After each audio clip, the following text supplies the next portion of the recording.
Hello students, very good afternoon to all of you. I am Vikrant Bhardwaj, your physics tutor. और आज हम discuss करेंगे बच्चों एक नया chapter, motion in a straight line. Motion in a straight line also known as motion in a 1D, one dimensional plane. तो ये बेटा according to NCERT chapter number 3। तो बेटा बेसिकली इसमें हम काइनेमेटिक्स के बारे में पढ़ेंगे, ठीक है। तो स्टार्ट करते हैं मैकेनिक्स।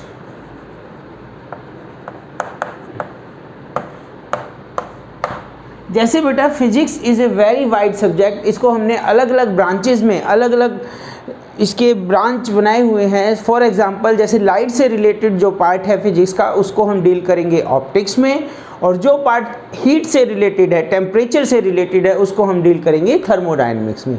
इसी टाइप से बेटा एक पार्ट हमने बनाया मैकेनिक्स। तो इसमें बच्चों हम स्टडी करते हैं मोशन ऑफ मटेरियल ऑब्जेक्ट। किसकी स्टडी करते हैं बच्चों? Motion of material object. Motion of material objects.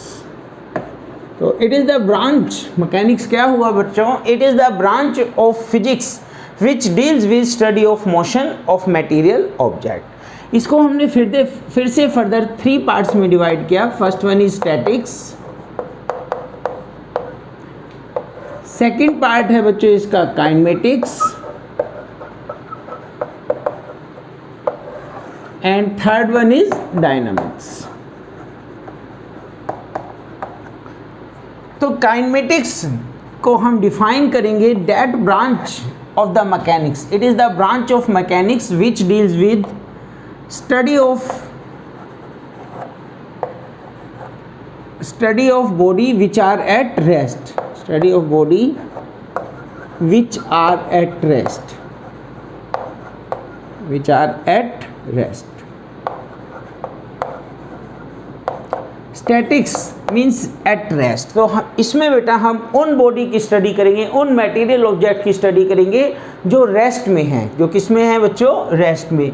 तो एक्चुअल में बेटा इस चीज़ को समझिए, यहाँ पे हम डिस्कस कर रहे हैं motion of material of object, और यहाँ पे उन बॉडी की स्टडी करेंगे जो रेस्ट में है। एक्चुअल में इसमें हम उन बॉडी की स्टडी करते हैं जिन बॉडी पर फोर्स लगने के बावजूद वो रेस्ट में है, और यू से दीज आर इन इक्विलिब्रियम, जिन पे नेट फोर्स 0 होता है।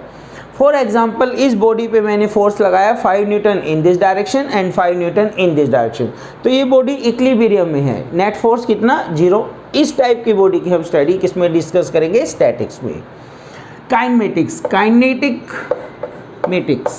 तो बच्चों काइनेटिक्स का मतलब होता है, काइन मीन्स काइनेटिक एनर्जी। जब बॉडी में, यहाँ पे बॉडी रेस्ट में, और यहाँ पे बॉडी में क्या आ गई बच्चों? एनर्जी आ गई, काइनेटिक एनर्जी। बॉडी ने चलना स्टार्ट किया, तो यहाँ पे बच्चों बॉडी की हम स्टडी करेंगे विच आर इन मोशन। मैटिक्स का मतलब होता है हम मैथ का यूज़ करेंगे, जैसे कि इसमें हम यूज़ करते हैं डिस्टेंस, डिस्प्लेसमेंट, वेलोसिटी, एक्सेलरेशन, इस टाइप से हम डिस्कस करेंगे। तो इसकी एग्जैक्ट डेफिनेशन हम डिस्कस करेंगे। It is the branch of mechanics, it is the branch of mechanics which deals with study of motion of material object, which deals with study of motion। Kinetic energy आ गई ना बच्चों body में, तो study of motion of object, of material object, without considering the cause, without considering the cause of motion। इसका मतलब क्या हुआ बच्चों? इसमें हम किस वजह से मोशन है, किन फैक्टर्स की वजह से मोशन है, उन फैक्टर को कंसीडर नहीं करते, उनकी स्टडी डिस्कस नहीं करेंगे। और यहाँ पे बच्चों हम उन फैक्टर्स को भी स्टडी करेंगे, कंसीडर करेंगे। तो study of motion of material object, dynamics, study of motion of material object,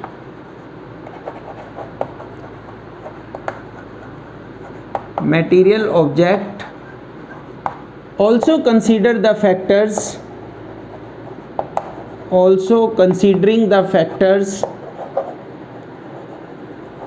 also considering the factor which cause motion, जिसकी वजह से क्या है बच्चों, मोशन है, विच कॉज मोशन। तो यहाँ पे हम डिस्कस करेंगे जैसे कि सिंपल एग्जांपल, जो 3 इक्वेशन हम डिस्कस करते हैं 9th क्लास में, 11th में भी पढ़ेंगे। s is equal to U T plus half A T square, V is equal to U plus A T, या V square minus U square is equal to 2as। तो यहाँ पे हम deal करेंगे बेटा s से डील करेंगे, initial velocity, final velocity, time, acceleration. पर कहीं पे भी हमने बॉडी इनिशियल से फाइनल में गई, क्या फोर्स लगा, किस फोर्स की वजह से मूव कर रही है, उस फोर्स को कंसीडर नहीं करते।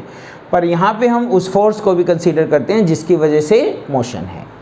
Is it clear? ये आपका ब्रीफ किया मैंने, मैकेनिक्स को हमने कैसे डिवाइड किया। अब बच्चों हम स्टार्ट करते हैं, 1 बाय 1 कुछ टर्म डिस्कस करेंगे एंड फिर देन इंपॉर्टेंट टॉपिक आएगा इसमें first, that is distance and displacement. तो बच्चों पहले उससे पहले हम कुछ टर्म डिस्कस करते हैं। For example rest and motion. What do you mean by rest and what do you mean by motion? कब हम कहेंगे कि बॉडी रेस्ट में है या कब कहेंगे हम बॉडी मोशन में है? Rest, it is that position of a object, it is that position of the body which do not change with the passage of time with respect to any reference point। तो कैसे define करेंगे rest? an object is said to be in rest, an object is said to be in rest या at rest if it does not change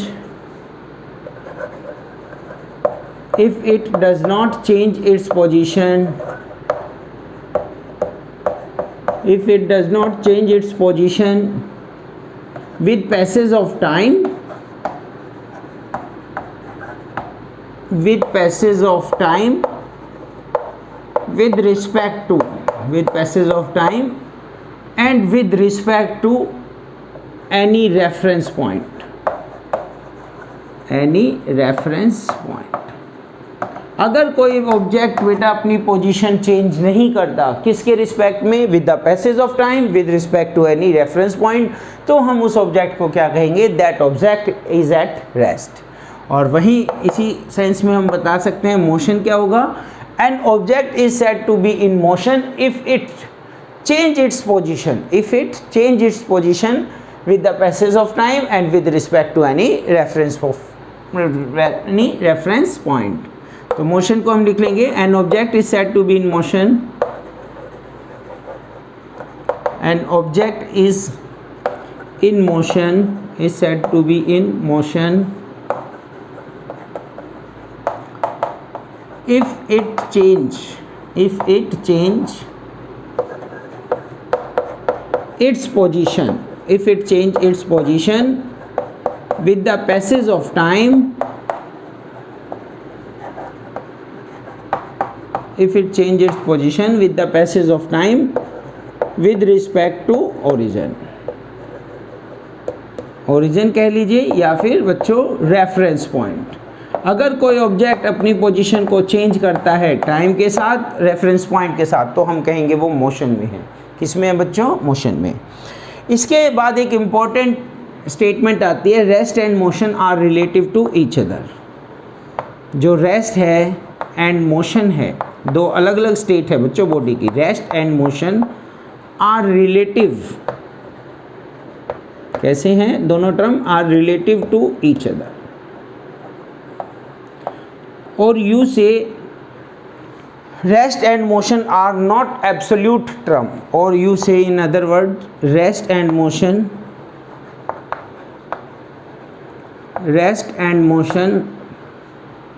are not absolute term, are not absolute term। इस statement को समझते हैं बेटा, rest and motion are relative to each other. एक example से मैं आपको बताता हूँ। फॉर एग्जाम्पल वी आर, हम किस में हैं, एक ट्रेन में हैं, तो हमें क्या लगेगा बेटा, जो पैसेंजर हमारे फ्रंट में बैठे हैं, हमारे साइड में बैठे हैं, वो किस में है, रेस्ट में है। क्यों? क्योंकि टाइम के साथ with the passage of time with any reference point वो अपनी पोजीशन को चेंज नहीं कर रहे, तो वो किस में है बच्चों, रेस्ट में है। पर वहीं पे अगर उनको ऑब्जर्व किया जाए by a person which are standing on the platform, वहीं पे अगर एक प्लेटफॉर्म पे खड़ा पर्सन उनको ऑब्जर्व करता है तो वो क्या देखता है, ट्रेन आई एक स्पीड से, उसमें जो पैसेंजर्स थे वो भी क्या हुआ, आए और एक स्पीड से चले गए। तो उस पैसेंजर के लिए, जो प्लेटफॉर्म पे पैसेंजर खड़ा हुआ है स्टैंडिंग ऑन द प्लेटफॉर्म, उसके लिए वो सारे पैसेंजर जो ट्रेन के अंदर थे वो किस में होंगे, मोशन में होंगे। और वो पहले जो हमने फील किया, जो पैसेंजर इन द ट्रेन, वो किस में है, रेस्ट में है। तो पैसेंजर रेस्ट में है या मोशन में है, ये बहुत इंपॉर्टेंट है। किस पे, किसके अकॉर्डिंग हम इसको देख रहे हैं, तो उसी को हम कहते हैं रेफरेंस पॉइंट। ठीक है। For example we are at in home, हम अपने घर में हैं तो हमें लगेगा हम रेस्ट में हैं। और वहीं अगर कोई पर्सन मुझे ऑब्जर्व कर रहा है, कोई भी पर्सन अगर अर्थ पे ऑब्जर्व कर रहा है, तो हम किस में हैं बच्चों, रेस्ट में। किस में है, रेस्ट में। वहीं अगर कोई पर्सन अदर देन अर्थ, किसी और प्लेनेट से मून से ऑब्जर्व कर रहा है, तो वो क्या दिखेगा, उसे दिखेगा हम मूव कर रहे हैं, क्योंकि अर्थ मूव कर रही है, अर्थ के साथ साथ घर मूव कर रहा है, घर में बैठे हम भी मूव कर रहे हैं। तो हम रेस्ट में हैं या मोशन में हैं, ये डिपेंड करने के लिए आपको बताना पड़ेगा पहले कि किसके रिस्पेक्ट में। हो सकता है अर्थ के रिस्पेक्ट में, हो सकता नहीं, अर्थ के रिस्पेक्ट में हम रेस्ट में, वहीं मून के रिस्पेक्ट में हम क्या हैं, इन मोशन। सो इस वजह से कहा गया rest and motion are relative to each other, no one is in perfect means absolute term. तो अभी हमने डिस्कस किया बेटा रेस्ट एंड मोशन। इसके बाद हम डिस्कस करेंगे इसमें there are types of motion. कौन कौन से टाइप्स ऑफ मोशन डिस्कस करेंगे, let's see types of motion. Next heading डालिए, टाइप्स ऑफ मोशन। दो तरीके से बेटा हम टाइप्स ऑफ मोशन डिस्कस करेंगे। First one is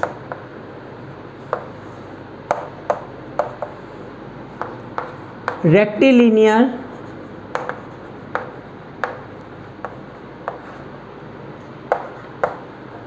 oblique translatory, rectilinear and translatory motion. Second type circular, or you say rotatory motion. And third one is oscillatory, or oblique vibratory motion.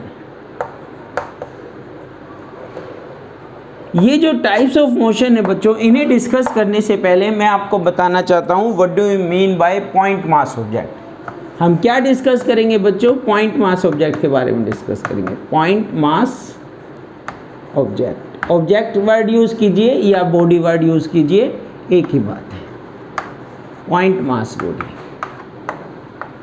तो क्या होती है बेटा पॉइंट मास ऑब्जेक्ट या point mass body, पहले आप इसको अच्छे से समझिए। तो कोई भी बॉडी बेटा अगर अपनी डायमेंशन के अकॉर्डिंग, अपने साइज के कंपैरिजन में वेरी लार्ज डिस्टेंस कवर करती है इन ए गिवन टाइम इंटरवल, तो उस बॉडी को हम क्या कहेंगे, पॉइंट मास बॉडी। तो if a body cover a very large distance,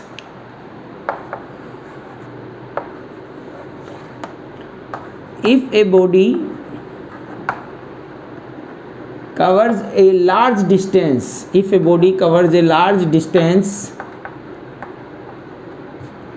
if a body covers a large distance, किसके कंपैरिजन में, comparison to its size, comparison to its size, अपने साइज के कंपैरिजन में, डायमेंशन, इट्स साइज और you say dimensions, then it's said to be, then it's said to be point mass object, point mass object। तो उसको हम क्या कहेंगे बच्चों, point mass object।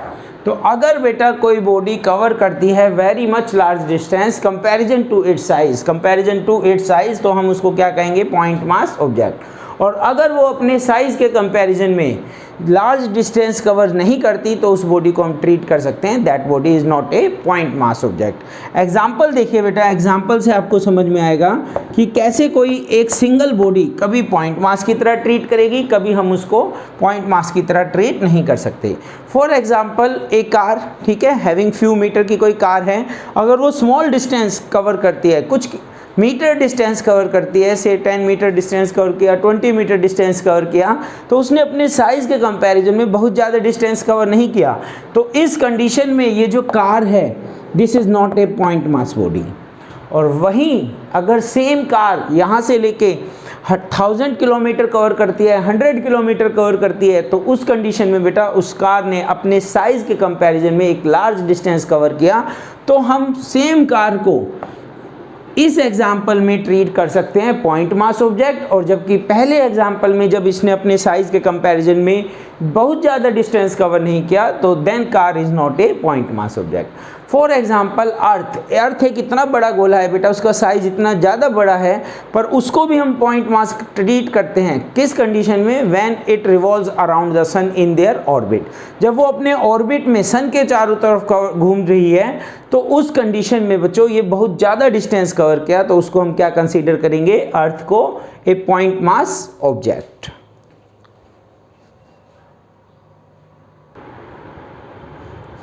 तो बच्चों यहाँ पे हमने डिस्कस किया point mass object. Now we discuss one by one rectilinear and translatory motion, then circular and rotary, and then oscillatory and vibratory motion. Let's see. तो फर्स्ट वन बेटा rectilinear motion.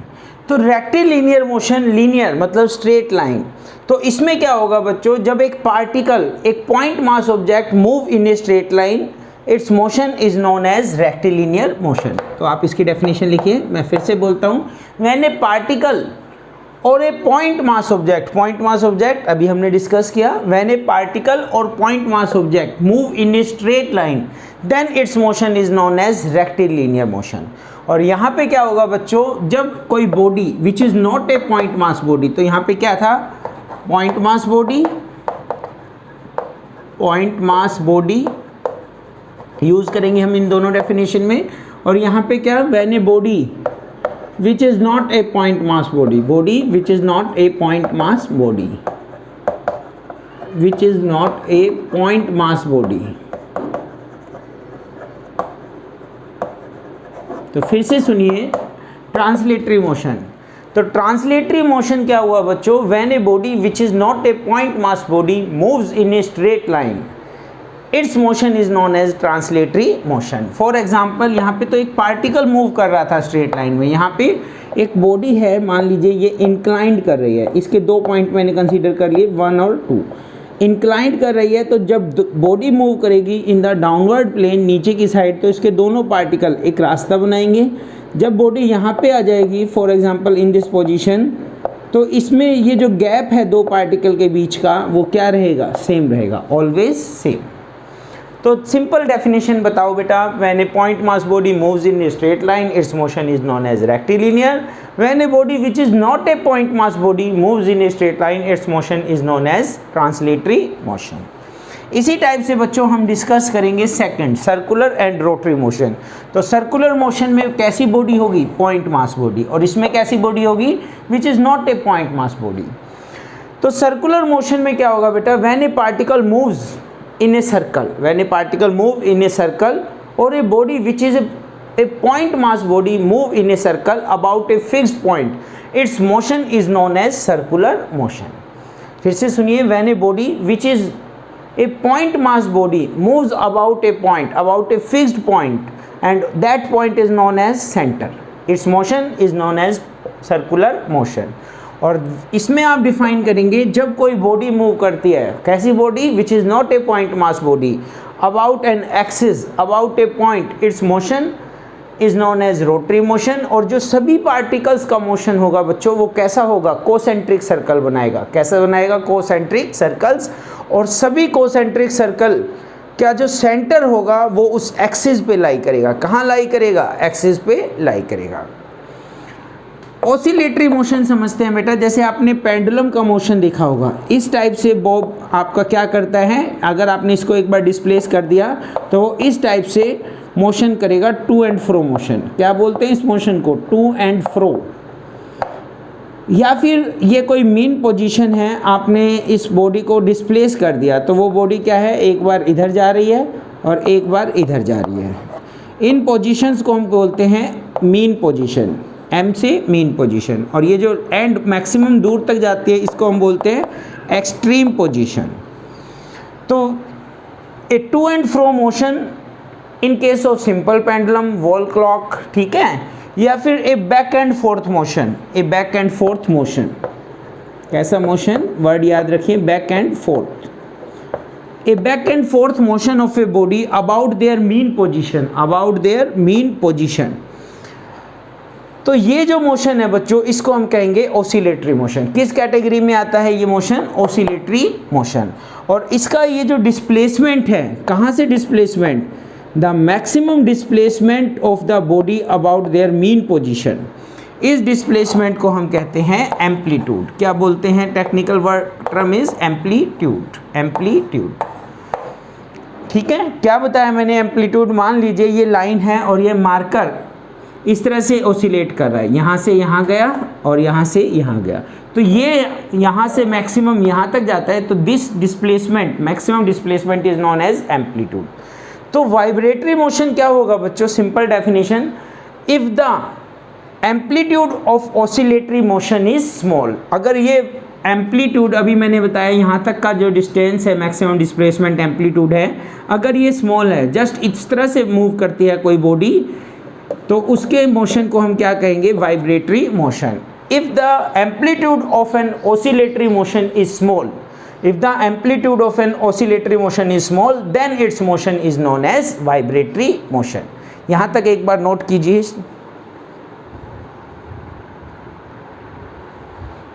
बच्चों एक टाइप से motion को और हम define करेंगे, types of motion. Another method क्या है टाइप्स ऑफ मोशन डिफाइन करने का? अभी हमने डिस्कस किया सर्कुलेटरी मोशन, रोटरी मोशन, ठीक है। अब हम डिस्कस करेंगे one dimensional motion. One dimension के लिए D, one dimension motion, 2D motion, two dimensional motion, and third one is 3D motion, 3 dimensional motion. One by one discuss करते हैं बच्चों। इससे पहले एक टर्म और डिस्कस करना चाहेंगे हम, that is reference point. Reference point,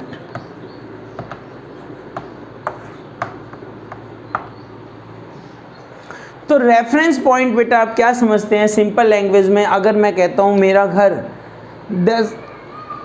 2 kilometre distance पे है, तो इस सेंटेंस की कोई सेंस नहीं बनती। 2 किलोमीटर जो सेपरेशन है मेरे घर का, 2 किलोमीटर अवे है, कहाँ से दूर है? बस स्टैंड से दूर है, रेलवे स्टेशन से दूर है, ठीक है।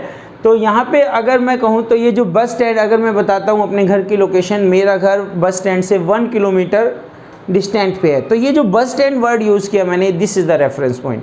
मेरा घर रेलवे स्टेशन के पास है, तो मैं अगर किसी को अपना एड्रेस देता हूँ, मेरा घर कहाँ पे है? नियर द रेलवे स्टेशन, तो रेलवे स्टेशन बच्चों इस केस में क्या है? Reference point. इस तरह से हम चीज़ों को डिफाइन करते हैं। मेरा घर पोस्ट ऑफिस के सामने है, तो ये जो पोस्ट ऑफिस है in this example is the reference point. तो रेफरेंस पॉइंट हम जनरली कंसिडर कर लेते हैं कोई भी फेमस प्लेस है, ठीक है। पर फिजिक्स में क्या है बेटा, हम क्या यूज़ करते हैं reference point? We know that there are 3 X axis, Y axis and Z axis, 3 coordinate system. और यहाँ पे ये जो तीनों कोऑर्डिनेट सिस्टम इंटरेक्ट करते हैं, इंटरसेक्ट करते हैं, that point is known as origin. तो ये एक्स, वाई और जेड एक्सिस यहाँ पे मिल रहे हैं, दिस इज द ओरिजिन। इस ओरिजिन पर एक ऑब्जर्वर है, इस ओरिजिन पे क्या है? एक ऑब्जर्वर खड़ा हुआ है और उसके पास क्या है? एक क्लॉक है। क्लॉक टाइम मेजर करने के लिए, और वो अपनी पोजीशन को बता सकता है विद रिस्पेक्ट टू टाइम। तो दिस इन फिजिक्स में ये जो ओ पॉइंट है, ठीक है, दिस इज द, ये जो ओरिजिन है इसको हम क्या कंसीडर करके चलते हैं बच्चों? Reference point. रेफरेंस पॉइंट, तो किसी पॉइंट को अगर मेरे को डिफाइन करना है, मैं इस पॉइंट के रिस्पेक्ट में उसकी पोजीशन को क्या करूँगा? डिफाइन करूँगा। ठीक है, रेफरेंस पॉइंट। तो यहाँ डिस्कस करते हैं फर्स्टली वन डायमेंशन मोशन। तो अभी जैसा मैंने आपको बताया देयर आर 3 कोऑर्डिनेट सिस्टम। अगर किसी पॉइंट को डिफाइन करने के लिए, किसी पॉइंट की पोजीशन को डिस्क्राइब करने के लिए मेरे को सिर्फ एक कोऑर्डिनेट की रिक्वायरमेंट है। If only one coordinate is required, if only one coordinate is required out of 3 coordinate, total कितने हैं 3 कोऑर्डिनेट्स। अगर 3 में से सिर्फ एक कोऑर्डिनेट से मैं उसकी पोजीशन को डिस्क्राइब कर सकता हूँ, ठीक है, तो हम क्या कहेंगे, वो बॉडी किस में है, 1D मोशन है। उसका मोशन कैसा है, 1 dimensional motion. D stands for dimension, 1 dimension या डायमेंशनल मोशन।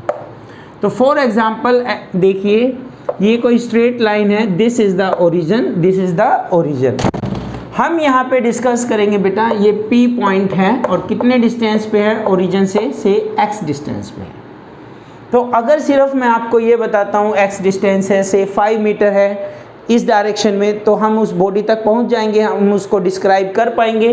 तो यहाँ पे जस्ट ओनली 1 कोऑर्डिनेट की रिक्वायरमेंट है। फिर से सुनिए, if only 1 out of 3 coordinates, if only 1 out of 3 coordinates are required to describe the position of an object, अगर 3 में से सिर्फ एक कोऑर्डिनेट ही इनफ है उसकी पोजीशन को डिस्क्राइब करने के लिए, तो हम कहेंगे बेटा उस बॉडी का जो मोशन है वो कैसा है, 1D मोशन।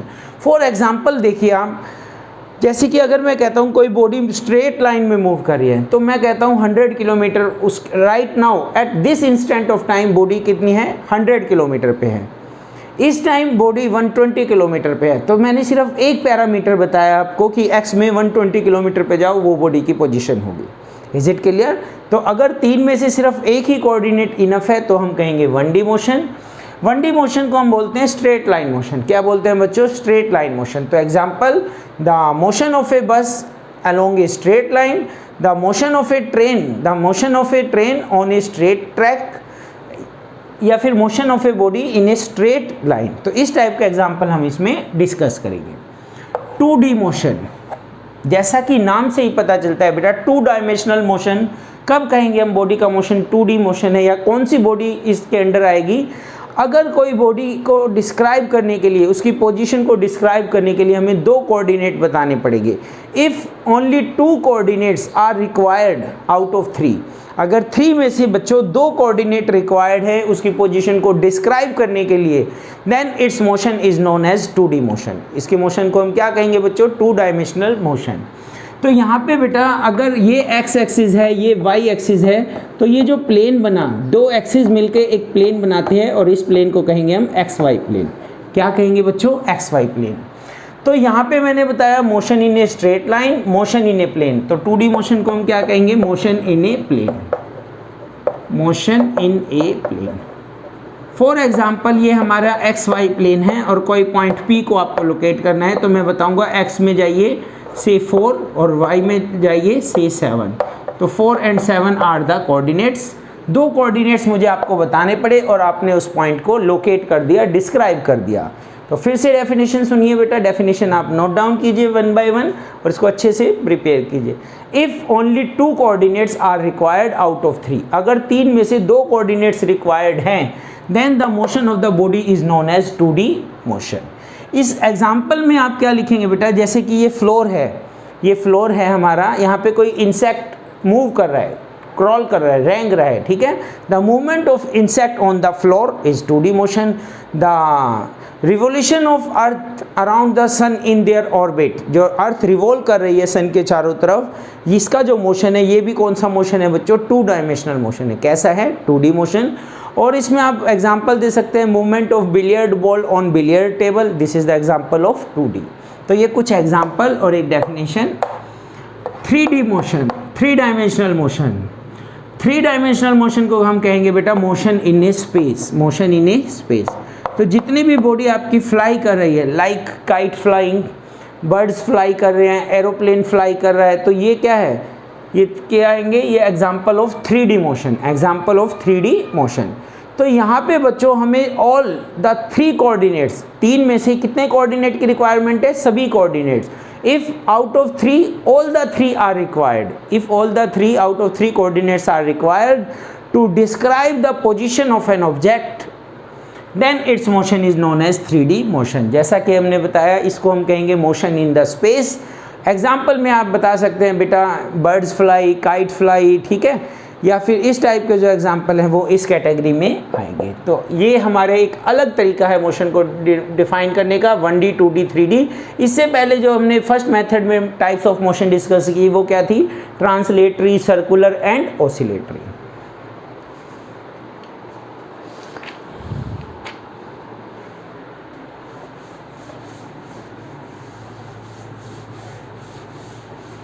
आज बेटा हमने मैकेनिक्स का चैप्टर स्टार्ट किया, मोशन इन स्ट्रेट लाइन।